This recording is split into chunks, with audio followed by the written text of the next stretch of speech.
to Free Media. I'm Amber Duke. And I'm Robby Soave. Well, the U.S. military has bombed Iran's nuclear capabilities, but many Republican officials maintain America is not seeking regime change in Iran. Here was Vice President J.D. Vance over the weekend. Question, Mr. Vice President, is the United States now at war with Iran? No, Kristen, we're not at war with Iran. We're at war with Iran's nuclear program. And let me just say, Kristen, that we're incredibly grateful and proud of the American Air Force pilots who did an incredible job last night. But President Trump seems to be at least flirting with the idea of regime change.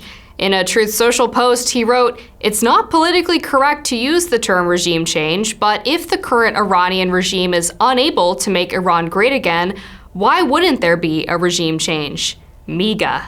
Well, he just kind of said it out loud there. I don't know why he wants to do that.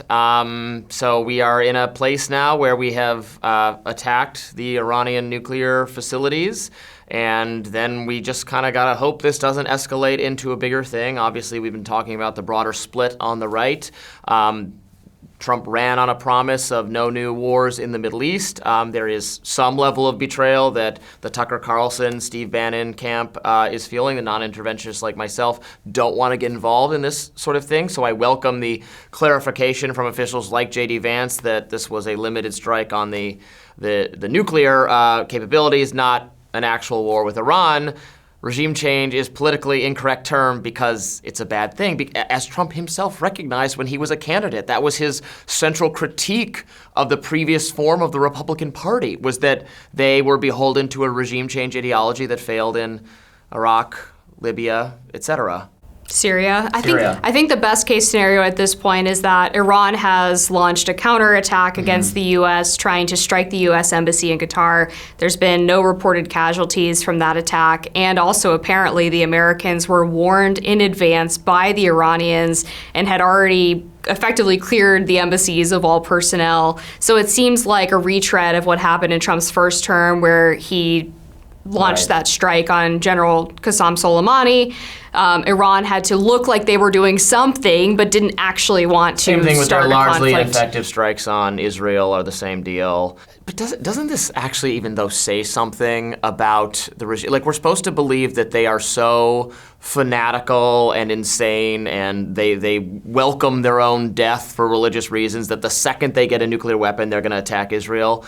But by the same token, we're watching them do restraint now in order to not escalate the conflict. Yeah, those things seem intention to me. It's a necessarily rational response from a regime that we've been told is so irrational that they are developing a nuclear weapon despite all of the best warnings from U.S. and all of its allies. And they've launched basically what is a performative strike. So, what I was going to say is that the best case scenario is that, okay, we were able to hit the nuclear facilities, Iran issues a tepid response, and it de-escalates from there. Like, that's the best case scenario, that Trump could get out of this by being able to walk that thin line between Iran can't have a nuclear weapon and no new wars, which is a very thin line to tread, and why we have been so concerned about the U.S. getting militarily involved.